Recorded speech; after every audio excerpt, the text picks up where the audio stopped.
Hello friends, welcome to my YouTube channel CIBIT with me. आज हम unit 9 banking software का part third discuss करेंगे। इसके पहले हमने पार्ट 1 पार्ट 2 ख़त्म कर चुके हैं। अभी हम पार्ट 3 डिस्कस करने वाले हैं। चलिए शुरू करते हैं ज़्यादा देर न करते हुए। इससे पहले आपसे एक रिक्वेस्ट है मेरी कि आप मेरे चैनल को सब्सक्राइब करिए और ज़्यादा से ज़्यादा लोगों में शेयर करिए। और आप मेरा टेलीग्राम चैनल CIBIT विथ मी के नाम से है, आप उसको भी ज्वाइन कर सकते हैं PDF के लिए या रेगुलर अपडेट के लिए। और आप कोई भी कमेंट्स भी वहाँ करके कुछ भी क्वेश्चंस होगा तो आप पूछ सकते हैं वहाँ पे। चलिए शुरू करते हैं। पार्ट 3 में हमारा टॉपिक है वेब सर्वर। आज हम देखते हैं कि वेब सर्वर क्या है। A web server is a program that use HTTP hypertext transfer protocols to serve the files that form web pages to users। तो वेब सर्वर्स क्या है? एक वेब सर्वर एक तरीके का प्रोग्राम है पहली चीज, जो क्या यूज़ करता है? HTTP रिक्वेस्ट को यूज़ करता है, हाइपरटेक्स्ट ट्रांसफर प्रोटोकॉल को। किस लिए यूज़ करता है? सर्व द फाइल्स को सर्व करने के लिए। मतलब आपको फाइल्स की ज़रूरत है, उस फाइल्स को सर्व करता है एक जगह से दूसरी जगह। From web page to users, जो वेब पेज होगा उस यूजर से। In response to their request which are forwarded by the computer's HTTP clients। Suppose आप ये कंप्यूटर्स पे आप इस पे काम कर रहे हैं, आपने कोई वेबसाइट ओपन की है, तो websites mostly HTTP hypertext transfer protocol use करती है। तो उस वेबसाइट से जब आप कोई नया पेज को कुछ भी एक्सेस करने के लिए क्लिक करते हैं तो यहाँ से एक रिक्वेस्ट जाती है। तो ये आप क्लाइंट हो गए और रिक्वेस्ट कहाँ जाएगी? सर्वर पे जाएगी, जहाँ पे वो उसकी सारी फाइल्स होंगी, बेस उसको एक्सेस करने के लिए जाएगी। तो वही ये यहाँ पर आपका web server is a program that use hypertext है। तो ये क्या होगा? वेब सर्वर के थ्रू जाएगी और वो क्या करेगा? उस वेब पेज को, जिस वेब पेज को आप एक्सेस करना चाह रहे हैं, उस पेज को वो यहाँ पर आपको रेस्पॉन्स के थ्रू प्रोवाइड करा देगा। वही होता है वेब सर्वर। डेडिकेटेड कंप्यूटर्स में भी refer to as a web servers. इस कंप्यूटर्स पे वो इंफॉर्मेशन है, तो ये हो जाएगा आपका वेब सर्वर। अभी और थोड़ा डिटेल में देखेंगे। चलिए देखते हैं। The process is an example of the client server model, क्योंकि एक क्लाइंट होगा जहाँ से रिक्वेस्ट हो रही है और एक सर्वर होगा। तो रिक्वेस्ट क्लाइंट से सर्वर के कंप्यूटर्स पे जाएगी, तो ये क्लाइंट सर्वर मॉडल हो गया।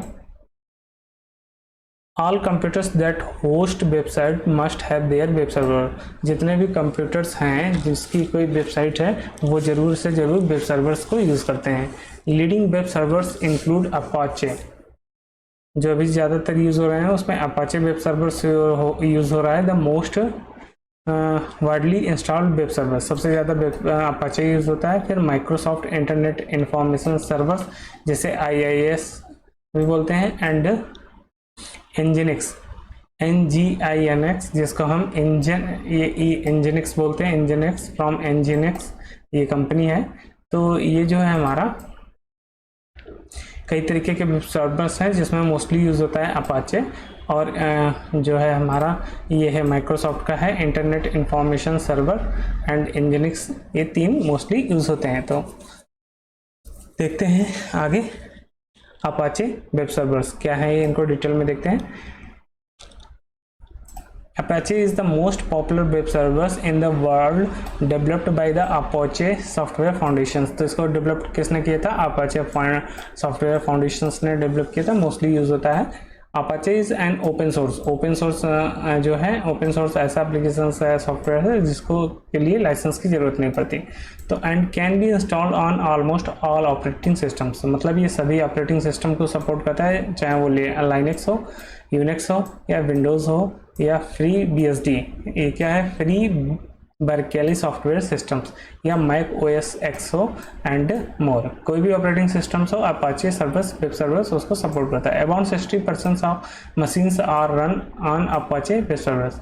जो जितनी भी मशीनें रन कर रही हैं उसमें से ऑलमोस्ट 60% जो हैं वो अपाचे वेब सर्वर पर काम कर रही हैं। अब देख लेते हैं इस फिगर में ये कैसे होता है। वेब क्लाइंट ये ऐप है जो हम लोग एक्सेस करते हैं, तो हम यहाँ से एक्सेस करते हैं वेब क्लाइंट के थ्रू से, तो इसको हम बोलते हैं वेब क्लाइंट। ये अपने कंप्यूटर से अपने रिक्वेस्ट दी कोई पेज एक्सेस करने का, सपोज आपने आरबीआई की वेबसाइट या कोई भी साइट खोलने के लिए रिक्वेस्ट किया, तो ये रिक्वेस्ट जाती है HTTP हाइपरटेक्स्ट प्रोटोकॉल से, तो इसको HTTP रिक्वेस्ट की और ये यहाँ से जाने के बाद कहाँ पर जाएगी, वेब सर्वर जहाँ पे वो फाइलें होंगी। अब ये कहाँ पर जाएंगी, इसके जाने के लिए दो रास्ते हैं, या तो स्टैटिक डेटा स्टोर में जाएगी या इसमें सर्वलेट रिक्वेस्ट में जाएगी। तो स्टैटिक वाले में जहाँ पर कुछ नहीं, आपको इन्फॉर्मेशन देखना है जो पहले से ही स्टोर्ड हैं, उसमें कोई मॉडिफिकेशंस नहीं हो रहा है, तो वो अगर डेटा चाहिए होगा तो वो स्टैटिक डेटा स्टोर में जाएगी, तो स्टैटिक डेटा रिक्वेस्ट हो गई। और अगर डेटा यहीं पर है, जैसे आपने सपोज कीजिए आपको कोई आरबीआई का आपने वेबसाइट ओपन की, तो रिक्वेस्ट की वेब सर्वर पे, वेब सर्वर से अगर आपको कोई सर्कुलर आरबीआई का पढ़ना है, तो वो स्टैटिक डेटा स्टोर हो गया, पुराना हो गया, तो वो यहाँ स्टोर है और उसने आपने वहाँ से वो आपको रिस्पांस मिल गया उस सर्कुलर्स का, और वो वेब सर्वर के पास आया और आपको रिस्पांस मिल गया, आपने वो सर्कुलर्स ओपन हो गया और आपने उसको पढ़ लिया। फिर अगर ये अब मान लीजिए सर्कुलर नहीं है, कोई दूसरी चीज़ है जो डायनेमिक है, आपको किसी कस्टमर का डेटा एक्सेस करना है जो रियल टाइम चेंज हो रहा है, तो क्या होगा, रिक्वेस्ट यहाँ जाएगी, सर्वलेट के थ्रू जाती है, सर्वलेट रिक्वेस्ट यहाँ जाएगी और यहाँ वेब कंटेनर जो एप्लीकेशन सर्वर्स के थ्रू होगा, अभी हम एप्लीकेशन सर्वर्स देखेंगे, यहाँ पर जाएगी और ये एप्लीकेशन डेटा स्टोर में सेव होगी, वहाँ से रिट्राइव होकर और आपको यहाँ पे फिर से वापस से रिस्पॉन्स मिल जाएगी। ये टोटल इसका प्रोसेस है, ये कैसे काम करता है। इसमें अकेले नहीं होता, वेब सर्वर एप्लीकेशन सर्वर्स इन दोनों का यूज़ होता है और डेटा का भी, डेटा स्टोरेज का भी यूज़ होता है। देखते हैं आगे। An Apache servers can be customized easily as it contains a modular structures। तो ये कह रहा है कि Apache जो हमारा वेब सर्वर्स है उसको हम कस्टमाइज़ भी कर सकते हैं, मतलब अगर हमें कुछ अपने हिसाब से इसमें एडिशनल चीज़ें चाहिए तो हम उसको कस्टमाइज़ करके अपना, क्योंकि वो मॉड्यूलर स्ट्रक्चर होता है तो हम उसमें कस्टमाइजेशन पॉसिबल है, अपने हिसाब से उसमें हम एडिशंस करवा सकते हैं या डिलीशंस करवा सकते हैं। It is also an open source, open source है, मतलब इसके लिए लाइसेंस परचेज करने की ज़रूरत नहीं है, कोई भी इसको यूज़ कर सकता है डाउनलोड करके। Which means that you can add your own modules to the servers when required to make modifications that suit your specific needs. और ओपन सोर्स का मतलब ये भी होता है कि आप उसके जो सॉफ्टवेयर कोडिंग्स में है उसमें अपने हिसाब से मॉड्यूल्स में चेंजेस करके मॉडिफिकेशंस कर सकते हैं अपने नीड के हिसाब से। It is more stable than any other web servers, ये किसी और वेब सर्वर्स के तुलना में ज़्यादा स्टेबल्स है। And it is easier to solve administrative issue, और बहुत सारे एडमिनिस्ट्रेटिव इशूज़ को ये खुद से सॉल्व कर सकता है। It can be install on multiple platforms successfully, ये कई तरीके के प्लेटफॉर्म पे सक्सेसफुली इंस्टॉल हो जाता है, चाहे वो कोई भी ऑपरेटिंग सिस्टम्स हो, ये मोस्टली सपोर्ट करता है सबको। Recent Apache release provided you the feasibility of handling more request when you compare it to its earlier version. अब ये जो नया वर्जन है ये इसमें ज़्यादा रिक्वेस्ट आप हैंडल कर सकते हैं, कई तरीके के न्यू फीचर्स ऐड हो गए हैं इसमें, ये कह रहा है। तो जाहिर सी बात है कोई भी नया वर्जन आता है तो पुराने वर्जन से बेटर ही होता है। फिर दूसरा जो वेब सर्वर हमने पढ़ा IaaS internet information services web server, ये क्या है, माइक्रोसॉफ्ट का प्रोडक्ट है, ये याद रखिएगा। अपाचे कंपनी का है, ये अभी हमने यहाँ पे देखा था कि अपाचे जो है अपाचे सॉफ्टवेयर फाउंडेशंस का है। IaaS internet information service web servers जो है माइक्रोसॉफ्ट का प्रोडक्ट है। IaaS service has all the features just like Apache, बिल्कुल अपाचे की तरह सारे फीचर्स हैं, but it is not open source, मतलब ये ओपन सोर्स नहीं है, इसको आपको परचेज करना पड़ेगा। और दूसरा, इसमें अगर कोई मॉडिफिकेशंस चाहिए तो वो केवल लाइसेंस वर्जन के थ्रू ही होगा, आपको उसके लिए पे करना पड़ेगा। And personal modules can not be edit, उसको ऐड नहीं कर सकते ईजिली आप आसानी से। And modifications becomes a little difficult job, और मॉडिफिकेशंस डिफिकल्ट हो जाता है, उसके लिए आपको माइक्रोसॉफ्ट से टेकअप करना पड़ेगा। Microsoft developed maintains, Microsoft develop कैसे करेगा, मेंटेन करेगा इसे, and thus it works with all the Windows operating system platforms, इसलिए ये कई सारे ऑपरेटिंग सिस्टम्स में काम करता है। Also they have good customer support, इनका कस्टमर सपोर्ट भी अच्छा है। फिर तीसरा वेब सर्वर्स क्या हो गया, एग्जाम्पल याद रखिएगा कि वेब सर्वर्स 3 हो, अभी हमने पढ़ा अपाचे पढ़ा, दूसरा IaaS पढ़ा, अपाचे फाउंडेशंस की तरफ से है, IaaS माइक्रोसॉफ्ट का है, Nginx वेब सर्वर, ये Nginx is another free open source web server, ये भी ओपन सोर्स सर्वर्स है। और इसके पहले जो अभी हमने पढ़ा IaaS वो ओपन सोर्स नहीं था, ये ओपन सोर्स नहीं है, अपाचे ओपन सोर्स है। तो आपको याद रखना है कि सारे ओपन सोर्स हैं, केवल IaaS नहीं है। It includes IMAP and POP3 proxy servers. अब देखते हैं IMAP क्या है। IMAP internet message access protocol है और POP3 जो है पोस्ट ऑफिस प्रोटोकॉल वर्जन 3 है। दोनों ईमेल सर्विसेज के लिए यूज होते हैं। It is protocol used email clients to retrieve and manage email message. दोनों का यूज़ जो है ईमेल्स सर्वर्स को मैनेज करने के लिए होता है। It is also email protocols use to access and manage emails on remote servers. दोनों का सेम तरीके से यूज़ होता है। फिर आगे देखते हैं Nginx is known for its high performance. इसका परफॉर्मेंस अच्छा है, स्टेबिलिटी अच्छी है, सिंपल कॉन्फ़िगरेशंस है एंड लो रिसोर्स यूजेस है, और इनके लिए रिसोर्सेज ज़्यादा की ज़रूरत नहीं पड़ती। तो Nginx का परफॉर्मेंस अच्छा है, स्टेबिलिटी, सिंपल कॉन्फ़िगरेशंस है, रिसोर्स अच्छा है। This web server does not use threads to handle request, rather a much more scalable event driven architectures which use small and predictable amounts of memory under load। ये जो है इसको web servers, ये Nginx के जो web servers है वो memory उसके लिए ज़्यादा की ज़रूरत नहीं पड़ती, क्योंकि small and predictable amounts of memory requireds होती है। ऐसा इसलिए होता है क्योंकि ये थ्रेड से जो है सिंगल थ्रेड्स पे वर्क करता है। It is getting popular in the recent times and it is hosting about 7.5% of all domains worldwide। ये भी धीरे धीरे ये पॉपुलर हो रहा है और 7.5% ज़्यादातर डोमेन्स में यूज़ हो रहा है। Most of the web hosting companies select web server based on client requirement. जो कंपनियां हैं वो इस सर्वर्स को कैसे चूज़ करती हैं कि क्लाइंट्स के रिक्वायरमेंट के हिसाब से उसको चूज़ करती हैं कि कौन सा हमें चाहिए।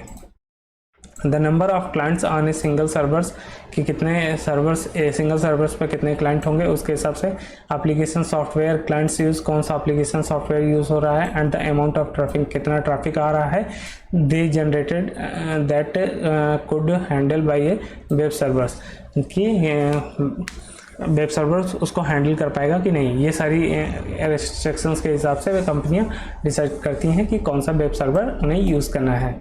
Web servers often come as a part of larger package of internet and intranet। ये वेब सर्वर्स किस हिसाब से आते हैं, इंटरनेट पे यूज़ होना है या इंटरनेट रिलेटेड प्रोग्राम पे यूज़ होना है।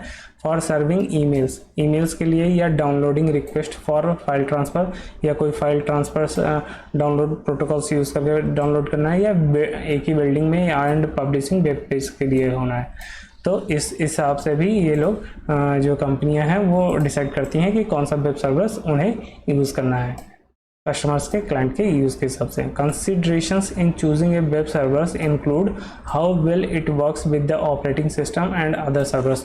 और ये इसका भी डिसाइड करते हैं कि वो उनकी ऑपरेटिंग सिस्टम्स कौन सी है उस कंपनी की, और उनके सर्वर्स किस पे काम कर रहे हैं, तो उस हिसाब से ये इसको चूज़ करते हैं। Its ability to handle server side programming, security characteristics and publishing, search engine and the building tools that come with it. और ये इस पे भी डिपेंड करता है कि उनके यहाँ पर सर्वर साइड में कौन सी प्रोग्रामिंग का यूज़ किया गया है, उसकी सिक्योरिटी कैरेक्टरिस्टिक कैसी है, पब्लिशिंग कैसी है, और सर्च इंजन कैसे यूज़ है, and site building tools that come with it. ये सारे क्राइटेरिया देख कर ही वो कंपनी डिसाइड करती है कि उन्हें कौन सा वेब सर्वर क्लाइंट साइड पर यूज़ करना है। अगला है एप्लीकेशन सर्वर्स। अभी इसके पहले हमने वेब सर्वर पढ़ा। वेब सर्वर्स के 3 पार्ट्स होते हैं। पहला पार्ट्स हमने पढ़ा कि अपाचे वेब सर्वर्स, दूसरा IaaS वेब सर्वर्स, तीसरा Nginx web servers. Apache web servers open source software है, अपाचे कंपनी ने बनाया था। और IaaS जो इसमें मॉड्यूलर आर्किटेक्चर स्ट्रक्चर से आप मॉडिफाई कर सकते हैं। IaaS जो है माइक्रोसॉफ्ट का है, इस पर ओपन सोर्स नहीं है, it is not a open source. इसमें एडिशंस या डिलीशंस मॉडुलर ईजी नहीं है। Nginx ओपन सोर्स है। ये IMAP POP3 प्रॉक्सी सर्वर से यूज़ करता है। जिसका फुल फॉर्म ये दिया हुआ है internet message access protocol, post office protocol version दोनों ही ईमेल्स और ऑन रिमोट सर्वर्स के लिए मैनेज करने के लिए यूज़ होते हैं। फिर आगे देखते हैं एप्लीकेशन सर्वर्स क्या होता है। The application server is the middle man between browser based front ends and back and database legacy systems. तो आपको वो 1 मिनट में थोड़ा सा समझा देता हूँ कि एप्लीकेशन सर्वर्स क्या है। जैसे ये फ्रंट एंड है, जहाँ पर हम बैठते हैं उसे फ्रंट एंड आप समझिए कि वो फ्रंट एंड हो गया, ठीक है। तो ये जहाँ पर भी हम बैठेंगे तो फ्रंट एंड हो गया, और जहाँ पर सर्वर्स का सारा चीज़ें हैंडल होंगी वो क्या हो गया, बैक एंड हो गया। तो ये बैक एंड हो गया और ये फ्रंट एंड हो गया। तो क्या कह रहा है यहाँ, application server is the middle man between browser based front end and back and database legacy. तो एप्लीकेशन सर्वर्स यहाँ इसके बीच में काम करेगा। अभी हम देखेंगे कैसे और इसको डिटेल्स में।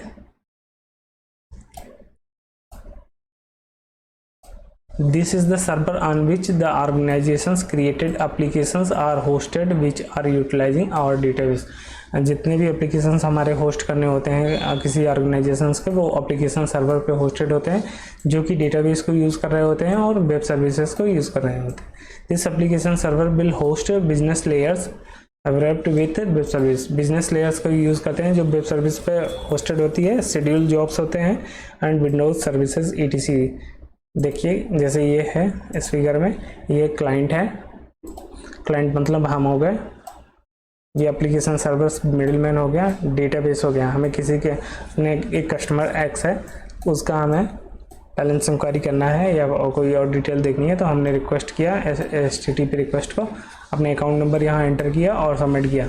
ये कहाँ गया, एप्लीकेशन सर्वर के पास गया और ये यहाँ से रिक्वेस्ट गई। क्योंकि ये सर्वर ये डायनेमिक है इसलिए सर्वलेट रिस्पॉन्स पे गया, फिर डेटाबेस से यहाँ रिस्पॉन्स मिला और डेटाबेस से रिटर्न हुआ। तो ये आपको शो किया।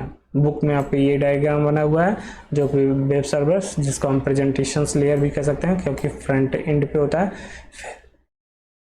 ये अभी हमने पढ़ा था ना इसके पहले कि web servers HTTP command use करता है, वो है तो कहाँ पर होगा, ये फ्रंट एंड पे ही होगा। एप्लीकेशन सर्वर मिडिलमैन हो गया, डेटाबेस सर्वर्स जो है बैक एंड हो गया। तो इस तरह ये काम करता है। चलिए अब आगे देखते हैं कि आगे और क्या चीज़ें हैं।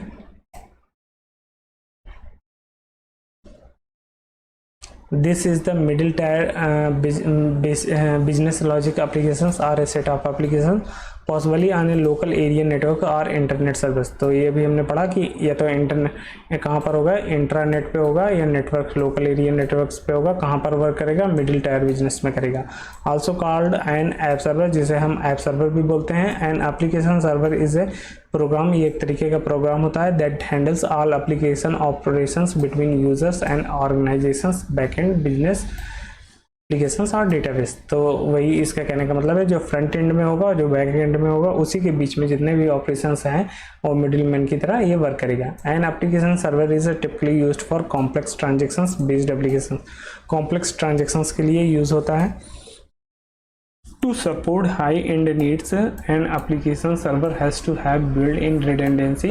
इसमें redundancy के फीचर्स भी होना चाहिए कि डेटा एक से कई बार सेम डेटा कई जगह अवेलेबल हो तो उसको ये फाइंड आउट कर सके। redundancy हटाने के लिए monitor for high availability high performance distributed application servers. तो जितने भी एप्लीकेशन सर्वर्स या डिस्ट्रीब्यूटेड हैं एप्लीकेशंस हैं और सर्विसेज हैं वो सबको मॉनिटर्स करने के लिए भी इसका यूज़ किया जाता है।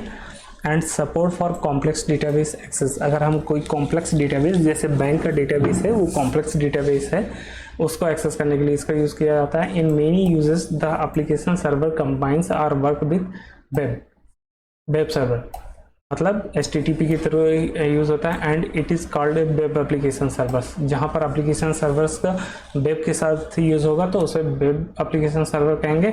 The web browser support and easy to create. Web browser support क्यों करता है इसको, क्योंकि HTML लैंग्वेज यहाँ पर यूज़ होती है based front end of the user. HTML language use होती है फ्रंट एंड में। फिर आगे है web server provides several different ways to forward a request to an application server and to forward back a modified or new page to the users। तो ये क्या कहना चाह रहा है कि वेब सर्वर्स जब भी कोई डेटा को एक्सेस करता है तो डिफरेंट प्रोवाइड करता है, सेवरल डिफरेंट वेज, कई तरीके की फॉरवर्ड रिक्वेस्ट और बैकवर्ड रिक्वेस्ट रिसीव करता है, कहाँ से, बैकएंड से और फ्रंट से। These approaches include the common gateway interface, इसको हम CGI के भी, ये कौन सा अप्रोचेस कौन कहलाएंगे, CGI, fast CGI, Microsoft active server page and Java server page. ये अप्रोच है, इनका नाम याद रखिएगा कि कौन सा वेब सर्वर यूज़ करता है, CGI, fast CGI, Microsoft active server page and Java server page. Example of application servers, तो एप्लीकेशन सर्वर्स के एग्जाम्पल्स क्या हैं वो हम देख लेते हैं।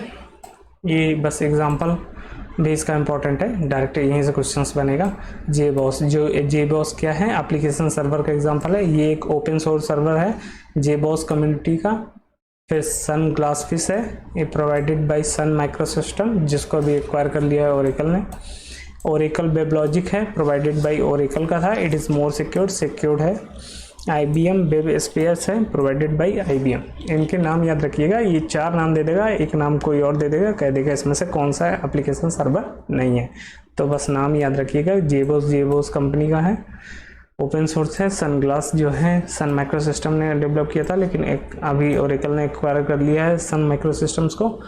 और ओरेकल वेब लॉजिक है, जो ओरेकल का था, बहुत ही सिक्योर था वो। IBM वेब स्पेयर्स जो है प्रोवाइडेड बाई IBM का है। फिर आगे देखते हैं डेटा, अभी हमने क्या क्या देख लिया, वेब सर्वर, एप्लीकेशन सर्वर। अब देखते हैं डेटाबेस सर्वर, जो थर्ड स्टेप था। अब ये क्या होता है, it is a server which is a database application that provides database services to other computer programs or to a computers as defined by the client server model. तो ये क्या है, डेटाबेस एप्लीकेशन है, जो भी हमारा डेटाबेस स्टोर जिसमें होता है डेटा, उसी को एक्सेस करने के लिए डेटाबेस सर्वर्स का यूज़ किया जाता है। Application database and transactions management applications are part of the backend. तो एप्लीकेशन, जो भी एप्लीकेशंस का डेटाबेस जो लास्ट में होगा और ट्रांजेक्शन्स मैनेजमेंट होगा, वो सारे क्या हैं, बैकएंड में है। हमने देखा ही था, सी फिगर 9.3 हमने देखा ही था कि ये यहाँ पे हमारा वेब एप्लीकेशन सर्वर यहाँ पर होता है, वेब सर्वर फ्रंट में होता है, और यहाँ पे हमारा डेटाबेस सर्वर था। तो हमारा ये बैकएंड में होगा, ये फ्रंट एंड में हो गया, और ये बैकएंड में हो गया, और ये मिडिलमैन में हो गया। तो ये भी हमने देखा था। Server which is a called a database servers, a third tier backend database and transaction service, sometimes a main frame or large server stores. 1 minute, I will clear this one, then we will read what is he is telling. हाँ, ये third tier backend, third tier ही हो गया, backend database and transaction servers sometimes on main frame or large servers. Database servers will have your 1 or more database hosted such as Oracle. तो जो last में हमारा backend में होगा database, ऐसा क्वेश्चन पूछ सकता है, डेटाबेस सर्वर्स फ्रंट एंड है या बैकएंड है, तो बैकएंड होगा। और बैकएंड में ये कौन से डेटाबेस यूज़ कर सकता है, ओरेकल यूज़ कर सकता है, SQL सर्वर्स यूज़ करता है, MySQL करता है, या एक से ज़्यादा भी यूज़ कर सकता है। फिर देखते हैं एप्लीकेशन एडमिनिस्ट्रेशन कौन होते हैं।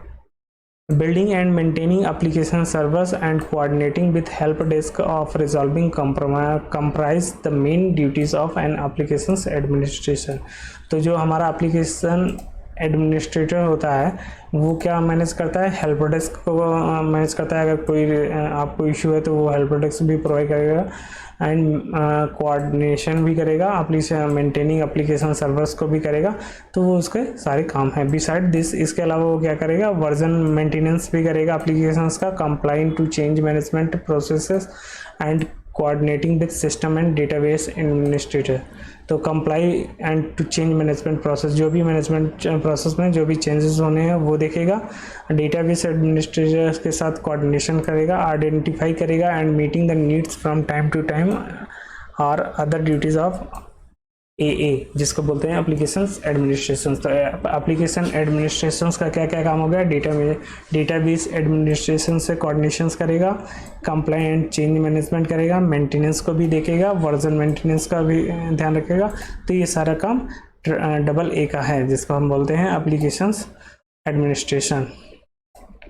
The role and responsibility of application administration generally includes following. अब इस देखते हैं इसकी रोल और रिस्पॉन्सिबिलिटी क्या है। Build and maintain application server, application servers को मेंटेन करके रखना और सेटअप करना, वो किसका काम है? एप्लीकेशन सर्वर, इसका एप्लीकेशंस एडमिनिस्ट्रेशंस का काम है। Coordinate with development teams to identify needs and work with and network engineer, system administration, data administration to design application server environment. और इसका काम भी है कोऑर्डिनेशन करना और डेवलप करना उस डेटाबेस टीम के साथ, नेटवर्क इंजीनियर्स के साथ, ताकि सिस्टम एडमिनिस्ट्रेशन, डेटा एडमिनिस्ट्रेशन के साथ, ताकि एप्लीकेशन सर्वर इन्वायरमेंट डिज़ाइन हो सके। फिर टेक्निकल सपोर्ट भी प्रोवाइड करना है वेब डिज़ाइनर्स को एंड डेवलपर्स को कि operate to assist in operating server technologies. ये उसके भी काम हो गया। Maintain meta data, meta data का मतलब डेटा अबाउट डेटा, जैसे किसी कस्टमर्स का आपका वो है, कस्टमर का इंफॉर्मेशंस है, नेम है, नेम के बाद एड्रेस है। अब एड्रेस में स्टेट होगा, स्टेट के बाद क्या होगा? जैसे मेटा डेटा का मतलब डेटा अबाउट डेटा, इतना याद रखिएगा। डायरेक्ट क्वेश्चन ऐसे ही बनता है कि what is Meta data. Meta data ये ऑप्शन में लिखा रहेगा, data about data, data for data, ऐसे ही लिखा रहेगा, तो डेटा अबाउट डेटा। ठीक है, तो मेटा डेटा कैसे हो गया? जैसे आप कोई कस्टमर है, कस्टमर का एड्रेस हो गया, एड्रेस कहाँ पर होगा उसका? पहले तो कंट्री का नेम होगा, तो कंट्री का नेम में सपोज करिए इंडिया हो गया, फिर इंडिया, ठीक है, इंडिया हो गया।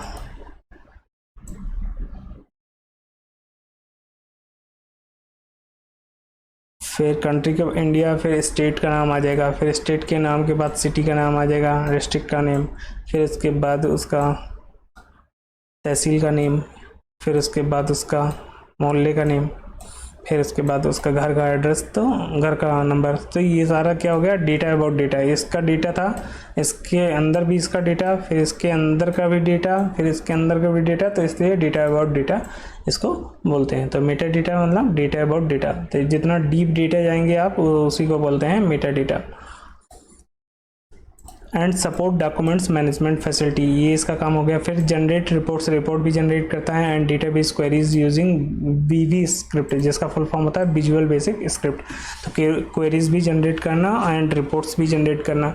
Respond to request received by help desk, help desk से कोई भी रिक्वेस्ट आई तो उसको टाइमली मैनर में रिस्पॉन्ड करना। फिर provide regular project status and estimate to the management, जो भी प्रोजेक्ट स्टेटस है उसको एस्टिमेट करना और प्रोवाइड करना रेगुलर बेसिस पे। फिर आगे हैं provide support in quality assurance testing and testing of recovery plans, जो भी क्वालिटी हो गया उसको एश्योर करना और उसका रिकवरी प्लान्स बताना। Coordinate with the IT system administration management to resolve issue, manage applications and recommend improvement. अब ये क्या करेगा? आईटी सिस्टम एडमिनिस्ट्रेशन मैनेजमेंट के साथ इशू रिजॉल्व कराएगा, मैनेज एप्लीकेशंस को मैनेज करेगा और इम्प्रूवमेंट के लिए रिकमेंड करेगा। Provide technical supports to wireless remote data terminals, जो भी वायरलेस डेटा टर्मिनल्स हैं उसमें अगर टेक्निकल सपोर्ट की ज़रूरत होगी तो वो भी प्रोवाइड करेगा। Provide assistant to ongoing web page development, अगर कोई वेब पेज डेवलपमेंट हो रहा होगा तो उसे भी असिस्टेंट प्रोवाइड करेगा। Support in house development and spreadsheet programs and database, जो भी इन हाउस डेवलपमेंट हो रहा होगा स्प्रेडशीट्स का एंड डेटाबेस का, उसको भी ये प्रोवाइड करेगा। फिर डेटाबेस एडमिनिस्ट्रेशंस क्या है? और डेटाबेस एडमिनिस्ट्रेशंस जिसको हम डीबीए बोलते हैं, डीबीए डायरेक्ट्स और performs all activities related to maintaining a successful database environment. जैसे एप्लीकेशंस एडमिनिस्ट्रेशन होता है उसी तरह डेटाबेस एडमिनिस्ट्रेशन वो भी होता है। ये क्या करता है? एक्टिविटीज़, जितने भी डेटाबेस से रिलेटेड एक्टिविटीज़ होंगी उसमें ये मेंटेन करता है, उसमें अपनी भूमिका निभाता है। रिस्पॉन्सिबिलिटीज़ इंक्लूड डिज़ाइनिंग में ये देखेगा, डेटाबेस की डिज़ाइनिंग में, उसका इम्प्लीमेंटेशंस में, उसका मेंटेनिंग में द डेटाबेस सिस्टम्स, ये सारे उसके काम होंगे। जो भी पॉलिसीज़ होंगी वो इस्टेब्लिश हो रही हैं कि नहीं, जितने भी procedure pertaining to the management है वो कंप्लाई हो रहे हैं कि नहीं वो भी देखेगा। सिक्योरिटीज़ पर्सपेक्टिव भी देखेगा, उसका मेंटेनेंस भी देखेगा। And use of the database management system and training employees in database management and use, management system से जितने भी एम्प्लॉयज़ को ट्रेनिंग देनी होगी वो भी सब इसी का काम होगा, डेटाबेस एडमिनिस्ट्रेशन का। टिपिकली ये DBA has either a degree in computer science और and some on the job training, या तो उसके पास कंप्यूटर साइंस की डिग्री होनी चाहिए या तो कोई job some on the job training with a particular database product, अगर डेटाबेस प्रोडक्ट में कोई ट्रेनिंग मिली होनी चाहिए। Or more extensive experience with range of database product, या डेटाबेस प्रोडक्ट में उसके पास एक्सपीरियंस होना चाहिए। A DBA is usually expected to have experience with one or more of the major database management product, कई सारे डेटाबेस मैनेजमेंट प्रोडक्ट्स में उसका एक्सपीरियंस होना चाहिए। जैसे SQL में होना चाहिए, जिसका फुल फॉर्म है स्ट्रक्चर्ड क्वेरी लैंग्वेज। SAP में होना चाहिए, जिसको हम बोलते हैं system applications and products and Oracle based database management systems, या तो इन तीनों में से किसी एक में उसका, या तीनों में उसका क्या होना चाहिए, एक्सपीरियंस होना चाहिए। द रोल में इंक्लूड कैपेसिटी प्लानिंग, कैपेसिटी का प्लानिंग भी करना है, इंस्टॉलेशंस कॉन्फ़िगरेशंस भी देखना है, डेटाबेस का डिज़ाइन भी देखना है, माइग्रेशंस, डेटाबेस माइग्रेट हो रहा है SQL से ओरेकल्स में, वो इस तरह का भी देखना है, MySQL से ओरेकल में, ऐसे कई सारे हो गए। फिर परफॉर्मेंस मॉनिटरिंग भी करना है, फिर सिक्योरिटी भी चेक करना है, ट्रबल शूटिंग भी करना है, as well as backup and data recovery. ये सारा डेटाबेस एडमिनिस्ट्रेशन का काम होता है। A database administrator's responsibility can include the following tasks। देखते हैं कौन कौन सा टास्क उसको करना है। Installing and upgrading the database servers, database servers को इंस्टॉल या अपग्रेड करना है, वो भी इसी का काम है। एप्लीकेशन टूल को allocating system storage and planning future storage requirement for the database systems, system storage allocate करना and planning future storage requirement for the database, ये भी उसी काम है। डेटाबेस स्ट्रक्चर्स में कुछ मॉडिफिकेशंस करना है या एज नेसेसरी, ज़रूरत के हिसाब से, from the information given by application developer. अगर एप्लीकेशन डेवलपर ने कोई मॉडिफिकेशंस करने के लिए कहा डेटाबेस स्ट्रक्चर्स में, वो भी DBA ही देखेगा। Enrolling user and maintaining system activity, users को इनरोल करना और उसके सिस्टम की सिक्योरिटी को मेंटेन करना उसी का काम है। इंश्योरिंग कंप्लायंस, कोई भी कंप्लायंस है with database vendor license agreement, वो भी इसी को देखना है। Controlling and monitoring user access to the data, जो यूज़र है डेटाबेस को एक्सेस कर रहा है उसका कंट्रोल सही वही बंदा कर रहा है कि नहीं, वो उसका मॉनिटरिंग करना है, ये सारा उसी काम है। Monitoring and optimise the performance of the database, database का परफॉर्मेंस अच्छा है कि नहीं है वो भी देखना है। ऐसा तो नहीं है बहुत स्लो हो गया हो, उसकी स्पीड अच्छी ना हो। बैकअप उसका रेगुलरली चेक करना है। रिस्टोरिंग डेटाबेस चेक करना है। Contacting database vendor for technical support, अगर कोई टेक्निकल सपोर्ट चाहिए तो डेटाबेस वेंडर से, जो वेंडर्स हैं उनसे कांटेक्ट करने अभी उसी काम है। Generating various report by querying from database as per need, अगर कोई डेटा की ज़रूरत है तो क्वेरी रन करके भी वो उस रिपोर्ट्स को प्रोवाइड करते हैं। मैनेजिंग एंड मॉनिटरिंग डेटा रेप्लिकेशंस, जो भी डेटा रेप्लिकेट है कई जगह पे है उसको मैनेज करना या मॉनिटर करना भी उन्हीं काम है। Planning for backup and recovery of database informations, जो भी बैकअप करना है या रिकवरी करना है वो भी उन्हीं का वही मेंशन करेंगे। मेंटेनिंग आर्काइवल डेटा, जो भी आर्काइव डेटा है उसको भी वही मेंटेन करेगा। अब हमने क्या देख लिया, एप्लीकेशन एडमिनिस्ट्रेशन देख लिया, डेटाबेस एडमिनिस्ट्रेशन देख लिया। अब हम देखेंगे नेटवर्क एडमिनिस्ट्रेशंस क्या होते हैं। Network administrations are often involve in proactive work, जो भी हमारे नेटवर्क एडमिनिस्ट्रेशंस हैं उनको बहुत ज़्यादा एक्टिव रहने की ज़रूरत है अपने काम में। क्यों? This type of work will often include, इनमें क्या क्या है, नेटवर्क का मॉनिटरिंग करना, क्योंकि इसके बिना कुछ चलेगा ही नहीं, कम्युनिकेशन इसी से होगा, तो नेटवर्क मॉनिटर करना। Testing the network for weakness, अगर कोई वीकनेस है तो वो भी टेस्ट करना। Keeping an I for updates, कितने अपडेट्स आ रहे हैं वल्नरेबिलिटी के लिए, वायरसेस के लिए, वो अपडेट रखना। Installing and implementing security programs, जितने भी सिक्योरिटी पैचेस हैं वो उसको इंस्टॉल करना या इम्प्लीमेंट करना। In many cases email and internet filters, और ईमेल्स और इंटरनेट फिल्टर्स भी वही लगाते हैं। ईमेल्स पर भी हम कोई सेंसिटिव इन्फॉर्मेशन तो नहीं सेंड कर रहे हैं, तो ये सब भी वही देखते हैं। ईवेलुएटिंग इम्प्लीमेंटिंग वर्क नेटवर्क्स, जो भी इवेल्यूएशंस हुआ है वो भी वही देखेंगे। Network administrations are for making sure that computer hardware and network infrastructures related to an organisations data network are effectively maintains. तो इनका मेनली काम क्या है कि कंप्यूटर्स हार्डवेयर और नेटवर्क के बीच में जो रिलेशंस है ऑर्गेनाइजेशंस के, वो सही से काम कर रहा है कि नहीं, ये वो इस चीज़ को देखते हैं। फिर आगे देखते हैं नेटवर्क डोमेन हमारा क्या होता है। और domain in the context of networking, अगर नेटवर्किंग के संबंध में डोमेन का बात की जाए तो ये एक ग्रुप ऑफ कंप्यूटर्स हो गए, एक ही ग्रुप के अंदर जितने भी कंप्यूटर्स होंगे वो सेम डोमेन में हो गए। जैसे किसी बैंक एक्स है तो उसके अंदर जितने भी कंप्यूटर्स उस डोमेन को एक्सेस कर रहे हैं तो वो उसी बैंक तो नेटवर्क डोमेन में कहे जाएंगे। And device on a network that are administrated as a unit with common rules and procedures, क्योंकि उनके रूल्स जो नेटवर्किंग के रूल्स होते हैं वो भी कॉमन होंगे और प्रोसीजर्स भी उनके कॉमन होंगे। Within the network internet domains are defined by the IP address. अगर इंटरनेट के अंदर देखेंगे तो जो डोमेन्स होते हैं वो आईपी एड्रेस के थ्रू डिफाइन होते हैं। All devices sharing a common part of the IP address are said to be in the same domain. जितने भी डिवाइसेस से कॉमन पार्ट शेयर करते, आईपी एड्रेस का जो भी पार्ट्स कॉमन होगा उसका मतलब वो सेम डोमेन में है। There are also many types of sub domains, कई तरीके के सब डोमेन्स भी होते हैं। A domain has a domain controller, domain के पास क्या होगा, एक डोमेन कंट्रोलर होगा जिसको हम आगे देखेंगे, जो कंट्रोल करता है डोमेन की सिक्योरिटीज को। That governs all basic domain functions and manage network security, जो कि सारे बेसिक डोमेन फंक्शंस और सिक्योरिटी को मैनेज करता है। Thus a domain is use to manage all user functions, इस तरह जो डोमेन होता है वो कई तरीके की यूज़र फंक्शंस को मैनेज करता है, इंक्लूडिंग यूज़र नेम पासवर्ड। जो भी आपका यूज़र नेम पासवर्ड आप ओपन करते हैं अपने डोमेन में यूज़र आईडी के थ्रू, वो उसी का काम है। एंड शेयर्ड सिस्टम रिसोर्सेज, ताकि आप जो भी रिसोर्सेज हैं शेयरिंग पे हैं उनका अथेंटिकेशन एंड एक्सेस वही देखता है। Domain is also use to assign a specific resource privilege such as user account, जैसे कि यूज़र अकाउंट, जैसे कि आप बैंक में ही देखा होगा कि हम CBS को एक्सेस करते हैं तो हमें अपना यूज़र आईडी और पासवर्ड डालना होता है, तो वो सभी जगह पे नहीं ओपन होता क्योंकि आप बैंक के डोमेन में हैं, इसलिए वो CBS को आप एक्सेस कर पाते हैं। तो वो उसका एक एग्जाम्पल ही हो गया। In a simple network domain mini computers and और work groups are directly connected.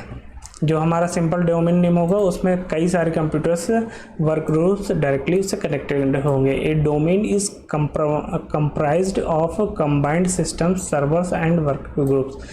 तो ये कैसे काम करता है, एक ही तरीके के सर्वर्स में और वर्क ग्रुप में कनेक्टेड होता है।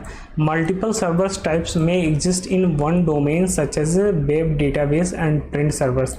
कई सारे डोमेन मल्टीपल सर्वर्स, कई सारे सर्वर्स भी एक ही डोमेन में एग्जिस्ट कर सकते हैं, जैसे वेब हो गया, हमारा डेटाबेस हो गया और प्रिंट सर्वर्स जो हो गए। And depend on networks requirements, इस हिसाब से ये डिपेंड करता है। तो ये कई सारे सर्वर्स जो हैं एक डोमेन पर भी हो सकते हैं। ऑन द अदर हैंड, दूसरे शब्दों में domain names are use to identify one or more IP address. Domain names का यूज़ होता है एक से ज़्यादा identify one or more IP address, कई आईपी एड्रेस को पता करने के लिए। जैसे for example the domain name microsoft.com, ये क्या हो गया, ये एक डोमेन नेम हो गया जो क्या रिप्रेजेंट करता है, about a dozen IP address. इसके अंदर बहुत सारे आईपी एड्रेस होंगे। microsoft.com में जितने भी कंप्यूटर्स वर्क कर रहे होंगे वो सेम डोमेन नेम में होंगे। Domain names are used in URLs to identify particular web page. ये जो है डोमेन नेम ये भी यूज होता है, आइडेंटिफाई करता है URL में वेब पेज को। विंडोज़ डोमेन नेम, अब देखते हैं विंडोज़ के अंदर भी डोमेन नेम होता है। A Windows domain is a form of computer network in which all user accounts, computer printers and other security principals are registered with a central database located on one or more cluster of central computers known as domain controller. जो domain controller होता है, जैसे Windows के अंदर भी होता है, उसके अंदर सारी डायरेक्टरी होती है जहाँ पर आपका अकाउंट की इंफॉर्मेशंस, कंप्यूटर्स के आईपी एड्रेस, प्रिंटर के आईपी एड्रेस और बहुत सारे सिक्योरिटी प्रिंसिपल्स पहले से ही रजिस्टर्ड होते हैं जब भी कॉन्फ़िगरेशंस किया जाता है। Authentications takes place on domain controllers, जब भी आप उसमें लॉगिन करेंगे कंप्यूटर्स में तो देखा होगा आपको DMS खोलने के लिए एक यूज़र आईडी पासवर्ड की ज़रूरत होती है। तो वो कहाँ से होता है, ऑथेंटिकेशंस करता है कहाँ से, डोमेन कंट्रोलर से। Each persons who use computers with in a domain receive a unique user account. अगर आप उसमें काम कर रहे हैं तो आपके पास एक यूनिक यूज़र अकाउंट बनाया जाएगा that can then be assigned access to resource within that domain, उसी यूज़र आईडी के थ्रू आप उस रिसोर्सेज डोमेन्स में एक्सेस कर पाएंगे। स्टार्टिंग विथ विंडोज़ 2000, जो विंडोज़ 2000 आया था उसमें active directory is the Windows component. Active directory का कॉन्सेप्ट आया था in charge of maintaining that central database, जो एक्टिव डायरेक्टरी होती है उस डेटाबेस को मेंटेन करती है। The concept of Windows domain is contrast with that of a workgroup in which each computer maintain its own database of security principles।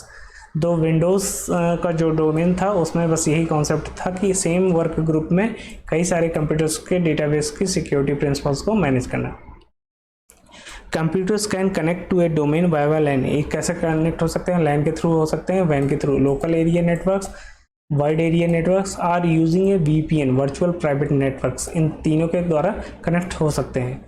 Users of a domain are able to use enhance security for their VPN connections, चूँकि VPN जो है virtual private networks होता है तो ये ज़्यादा इसमें security connections provide करेगा। Due to the support for a certifications authority which is gained when a domain is added to a networks, क्योंकि ये जब भी आप सिक्योरिटी एक्सेस के तो जब भी आप उसमें रजिस्टर्ड करेंगे तब आपको एक सिक्योरिटी के हिसाब से यूज़र आईडी और पासवर्ड प्रोवाइड किया जाएगा। And as a resultant smart cards and digital certificates can be use, तो इसके लिए या तो आपको स्मार्ट कार्ड्स दिए जाएंगे या डिजिटल सर्टिफिकेट दिए जाएंगे, तभी आप उसमें आपकी आइडेंटिटीज़ कंफर्म होगी एंड प्रोटेक्ट स्टोर्ड इंफॉर्मेशन, जो भी इंफॉर्मेशन स्टोर होगी उसको ये प्रोटेक्ट कर पाएगा। In a Windows domain, the directory resides on computers that are configured as a domain controllers। जो Windows होगा उसमें जो हमारी एक्टिव डायरेक्टरी होती है वो उसी कंप्यूटर्स के अंदर होती है, जिसको जो कॉन्फ़िगरेशन होता है जिसका किसके साथ? डोमेन कंट्रोलर के साथ। देख लेते हैं डोमेन कंट्रोलर क्या है। ए डोमेन कंट्रोलर इज विंडोज और संभा सर्वर्स, ये तो विंडोज सर्वर्स होगा या तो संभा सर्वर्स होगा। संभा जैसे विंडोज होता है वैसे ही एक संभा सर्वर होता है। That manage all securities related aspects between user and domain interactions, जिसका काम क्या होता है? यूजर्स और डोमेन के बीच में सिक्योरिटीज रिलेटेड एस्पेक्ट को चेक करना। सेंट्रलाइजिंग सिक्योरिटी एंड एडमिनिस्ट्रेशंस, ये domain interaction, centralise security and administration, तीनों चीज़ें ये वही देखता है। कौन? हमारा domain controller. A domain controller is generally seated for a business and or organisations. ये कब यूज़ होता है डोमेन कंट्रोलर? जब या तो आप बिजनेस एंड ऑर्गेनाइजेशंस, जब भी ऐसा कोई बिजनेस कर रहे हैं जिसमें 10 वेयर मोर देन 10 पीसी, जहाँ 10 से ज़्यादा पीसी यूज़ हो रहे हैं उस ग्रुप में या ऑर्गेनाइजेशंस में, तब हम इसका यूज़ करते हैं। A domain does not refer to a single locations or a specific type of network configurations। Domain का मतलब ये नहीं है कि सिंगल लोकेशंस है या specific type of network configurations है। इसका मतलब है the computers in a domain can share physical proximity on a small line or they can be located in different parts of the world, या तो ये different parts of world में locate कर सकते हैं या स्मॉल लाइन में भी लोकेट हो सकते हैं। As long as they can communicate their physical position is irrelevant, जितना भी आप इसमें as long as they can communicate, जितना भी इसमें आप कम्युनिकेट करेंगे इसकी जो फिजिकल पोजीशंस है वो फाइंड आउट करना मुश्किल हो जाता है। Where PC running on a Windows operating system must be integrated into a domain that includes non Windows PC. जो नॉन विंडोज़ पीसी हैं उन सब का भी जो जब भी where PC running a Windows operating system, अगर पीसी विंडोज़ ऑपरेटिंग सिस्टम्स में रजिस्टर्ड है, must be integrated into a domain that, तो ऐसे पीसी जिसमें विंडोज़ इंस्टॉल नहीं है, दूसरा कोई विंडोज़ यूज़ हो रहा है, तो वो जरूर क्या कहाँ रजिस्टर्ड होने चाहिए? डोमेन में रजिस्टर्ड होने चाहिए। The free open source package Samba is a suitable alternative, तो इस केस में किसका यूज़ करते हैं हम? संभा सुटेबल अल्टरनेटिव है इसका यूज़ करने के लिए, कि जहाँ पर विंडोज़ का यूज़ नहीं हो रहा है। Whichever package is use to control it, the database contains user accounts and security information of the resource in domains. जब भी ऐसा कुछ यूज़ होगा तो सिक्योरिटी अकाउंट्स क्या करेगा? इंफॉर्मेशन डेटाबेस कंटेन्स करेगा यूज़र अकाउंट्स और सिक्योरिटी इंफॉर्मेशन जो भी डोमेन में यूज़ हो रही है उसको सेव करके रखेगा। फिर आगे देखते हैं क्या टॉपिक है। डेटा स्टोरेज डिवाइसेस हमारी क्या क्या होती है। Alternatively referred to as digital storage, storage media और स्टोरेज मीडियम। जो हमारी स्टोरेज डिवाइस होती हैं उन्हें हम क्या डिजिटल स्टोरेज भी बोलते हैं, स्टोरेज मीडिया भी बोलते हैं, स्टोरेज मीडियम भी बोलते हैं या स्टोरेज डिवाइस भी बोलते हैं। ये क्या है, एक हार्डवेयर है जो क्या कैपेबल होती है इंफॉर्मेशंस को स्टोर करने के लिए, या तो टेम्प्रोरी स्टोर करता है या परमानेंटली स्टोर करता है। देखते हैं कितने टाइप्स की होती हैं। There are 2 types of storage device, 2 तरीके की होती हैं जो कंप्यूटर में यूज़ होती हैं, जिनको हम बोलते हैं प्राइमरी स्टोरेज डिवाइस, जिसको जैसे रैम, ये इसमें प्राइमरी स्टोरेज डिवाइस रैम है, इसमें जो है डेटा हमारा परमानेंट स्टोर नहीं होता है। दूसरा होता है सेकेंडरी स्टोरेज डिवाइस, जैसे हार्ड ड्राइव, इसमें हार्ड डिस्क भी बोलते हैं, इसमें डेटा हमारा परमानेंट स्टोर होता है। Secondary storage can be removal, जिसे हम निकाल भी सकते हैं, इंटरनल बाहर भी हो सकती है, अंदर भी हो सकती है, और नेटवर्क स्टोरेज, या तो नेटवर्क पे भी हो सकती है। Some example of data storage device are discuss flow. देखते हैं वन बाय वन कौन से डेटा स्टोरेज डिवाइस हैं। Magnetic storage device, Today, magnetic storage is one of the most common types of storage used with computers and is the technology that many computers hard drives use. कई सारे computers में magnetic storage devices के use हो रहा है, और कई सारे हार्ड ड्राइव्स के कंप्यूटर हार्ड ड्राइव्स के अंदर भी इस टेक्नोलॉजी का यूज़ किया जाता है। एग्जांपल है इसका, जैसे फ्लॉपी डिस्क, अब काफ़ी कम यूज़ होती है फ्लॉपी डिस्क, ये इसका एग्जांपल है। हार्ड ड्राइव हो गया, मैग्नेटिक स्ट्रिप हो गया, सुपर डिस्क हो गया, टेप हो गया, कैसेट हो गया, एंड जिप डिस्केट। तो ये जितने भी चीज़ें हैं ये क्या है, मैग्नेटिक स्टोरेज है। जैसे आपने पहले बहुत पहले अगर आपने वो देखा होगा, कैसेट आती थी, जिसको ये टेप कैसेट है, जिसमें रील गाना प्ले करने के लिए यूज़ होता था, अगर आपने देखा होगा। तो ऐसे करके कैसेट बनी होती थी,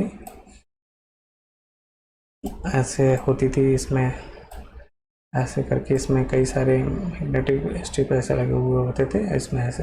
तो ये चलती थी, जब चलाया जाता था तो इसमें से म्यूज़िक प्ले होता था। तो ये भी एक इसी का, क्योंकि इसमें आपने वो भी देखा होगा, जो हमारा VCR चलता था उसकी भी कैसेट ऐसी आती थी, तो उसमें मैग्नेटिक स्टोरेज यूज़ होता था, जो अब अभी कम यूज़ होता है, कम क्या बिल्कुल ही नहीं यूज़ होता है।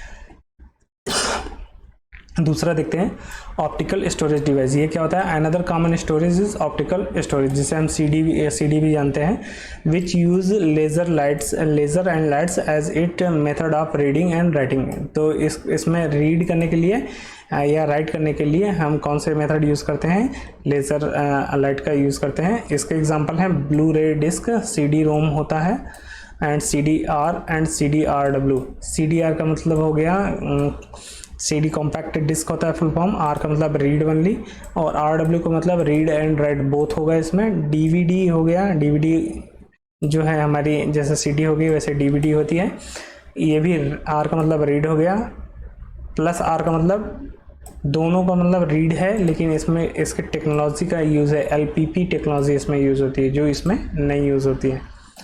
लाइट बिट पर ऐसा कुछ है इसका, तो LDVD प्लस R है।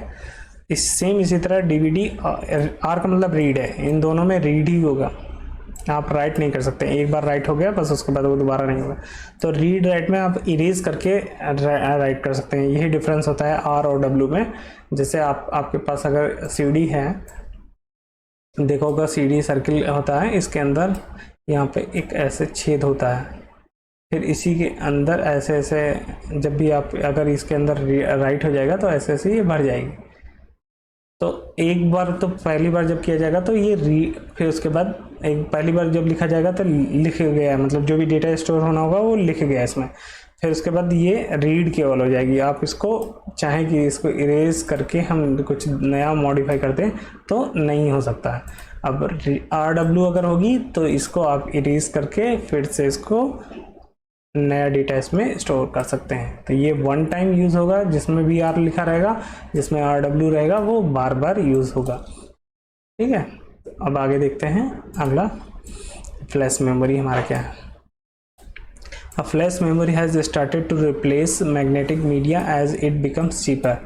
ये जो है मैग्नेटिक मीडिया जो हमारा पहला था उसको इसने रिप्लेस कर दिया क्योंकि ये ज़्यादा सस्ती थी। It is the more efficient, fast बहुत ही इफ़िशिएंट थी, फास्ट थी, बहुत तेज़ी से चलती थी, स्टोर करती थी, रिलायबल थी। सॉल्यूशन था जैसे है जंप ड्राइव, फ्लैश ड्राइव, जो आप पेन ड्राइव देखते हैं वो इसी का एग्जांपल है।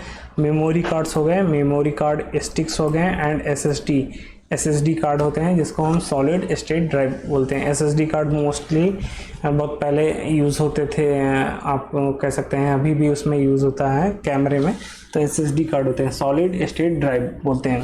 फिर अगला स्टोरेज डिवाइसेस है online and cloud media. Cloud, अगर हम सेम डेटा को अगर हम ऑनलाइन कहीं स्टोर करते हैं तो उसे हम ऑनलाइन या क्लाउड बोलते हैं। Storing data online and in cloud storage is becoming popular as people need to access their data from more than one devices। तो इस तरह के डेटा में क्या होगा, क्लाउड का मतलब बिल्कुल बादल की तरह हो गया। ये कहीं ये रिमोट लोकेशंस पे अगर आपको स्टोरेज प्रोवाइड करा दिया जाएगा तो उसी को हम बोलते हैं क्लाउड। तो इसमें क्या आप कस्टमर्स के हिसाब से अच्छा रहता है कि ये किसी भी डिवाइस से कभी भी एक्सेस कहीं से भी कर सकते हैं। तो example are cloud storage and network media such as NAS। अभी ये हम पढ़ेंगे इसको आगे, इसी चैप्टर में है। नेटवर्क अटैच्ड स्टोरेज बोलते हैं, and SAN storage area networks. दोनों नेटवर्क स्टोरेज हैं, यहाँ पर भी स्टोरेज है, यहाँ पर भी नेटवर्क, जस्ट उल्टा है, बस यहाँ अटैच्ड है, यहाँ एरिया है, ये याद रखिएगा। पेपर स्टोरेज, पहले computer, early computers had no method of using any of the above technology. पहले कंप्यूटर्स के पास कोई मेथड नहीं था स्टोर करने के लिए कोई टेक्नोलॉजी, तो we are relying on paper, तो हम पेपर का यूज़ करते थे। Today's these forms of storage are really used. अभी हम प्रिंट पेपर का कम यूज़ करते हैं, जब ज़रूरत होता है तभी करते हैं, बाकी चीज़ें हमारी स्टोर रहती हैं। Most of the storage device examples mentions are no longer used. जो भी हमने कई सारी डिवाइसेस पढ़ी वो भी कभी बहुत, उसमें से कई सारी यूज़ नहीं हो रही हैं, जैसे CD हो गया, टेप हो गया, ये सब DVD हो गया, ये सब बंद हो गया। Used with today computers which primarily used a hard disk drive और SSD to store information and have the option of USB flash drive and access to cloud storage. तो अभी पहले वो सब यूज़ होती थी, अभी हार्ड डिस्क और SSD कार्ड और USB ड्राइव यूज़ हो रही हैं, और क्लाउड स्टोरेज भी यूज़ हो रहा है। Desktop computer with disk drive typically use disk drive that is capable of reading CD and DVD and writing CDR and other recoverable disk. कई सारे डेस्कटॉप हैं जिसमें ये भी फीचर्स अभी भी यूज़ होते हैं, CD, DVD और CDR। तो ये भी अभी थोड़े थोड़े कहीं पर हैं डेस्कटॉप में, क्योंकि ये यूज़ होता है। For most computers the largest storage device is the hard drive और SSD। जो कंप्यूटर्स में सबसे ज़्यादा लार्जेस्ट स्टोरेज करता है वो हार्ड डिस्क या SSD करता है। However, network computers may also have access to even larger storage with large tape drives, cloud computing, जिसको NAS और SAN स्टोरेज डिवाइस भी कहते हैं। कि अगर और उससे भी ज़्यादा करना है तो आप क्लाउड कंप्यूटिंग या लार्ज टेप ड्राइव्स यूज़ कर सकते हैं, जैसे NAS एंड SAN। फिर एक नेटवर्क स्टोरेज होता है। Data is growing at explosive rates in today's business. Data हमारा दिन पर दिन सभी बिजनेस में बढ़ता जा रहा है। Big data is increasing storage demands in way that cloud only be images जैसे फ्यू ईयर्स एगो। जो हमारा अभी कई सारे डेटा इतने बढ़ रहे हैं कि हम सोच भी नहीं सकते हैं कि फ्यू ईयर्स बैक कितना डेटा था, अब कितना हो गया। ए typical data records has tripled. जो हमारे कई सारे डेटा हैं वो तो या तो ट्रिपल हो गए हैं, if not quadruple in size. अगर वो चौथा ही नहीं हुए हैं तो कम से कम ट्रिपल हो गए हैं लास्ट 5 ईयर्स, पिछले 5 सालों में। However this data now has many forms including structures. ये कई डेटा हो सकते हैं जो कि या तो स्ट्रक्चर्स हो सकता है या सेमी स्ट्रक्चर्स हो सकता है। स्ट्रक्चर्स का मतलब एक प्रॉपर प्रोसेस में हो गया, सीक्वेंस में हो गया। सेमी स्ट्रक्चर्स का मतलब हाफ में हो गया, एंड नॉन स्ट्रक्चर्स मतलब रैंडमली कहीं पर भी पड़ा है। The size of database is growing exponentially. NAS, SAN and cloud storage are some prominent example of network storage techniques. जो NAS एंड SAN है वो हमारे नेटवर्क स्टोरेज टेक्निक्स के जो है एग्जांपल हैं। ये याद करने लायक है कि एग्जांपल कौन है नेटवर्क स्टोरेज टेक्निक के, NAS है एंड SAN है। दोस्तों इसी के साथ जो हमारे ये पार्ट 3 है बैंकिंग सॉफ्टवेयर्स का, इसी के साथ समाप्त होता है। अब मिलेंगे हम नेक्स्ट पार्ट में, जो कि है आगे हम पढ़ेंगे नेक्स्ट पार्ट में इसी यूनिट का। ये टॉपिक होगा हमारा NAS। तो मिलते हैं हम पार्ट 4 में अगले वीडियो में। दोस्तों अगर आपको चैनल हमारा जो है वीडियो अच्छा लग रहा हो तो हमारे चैनल को CIBIT विथ मी को यूट्यूब चैनल को सब्सक्राइब करिए, और आप हमारे टेलीग्राम चैनल CIBIT विथ मी को ज्वाइन भी कर सकते हैं PDFs और क्वेरीज के लिए। तब तक के लिए नमस्कार।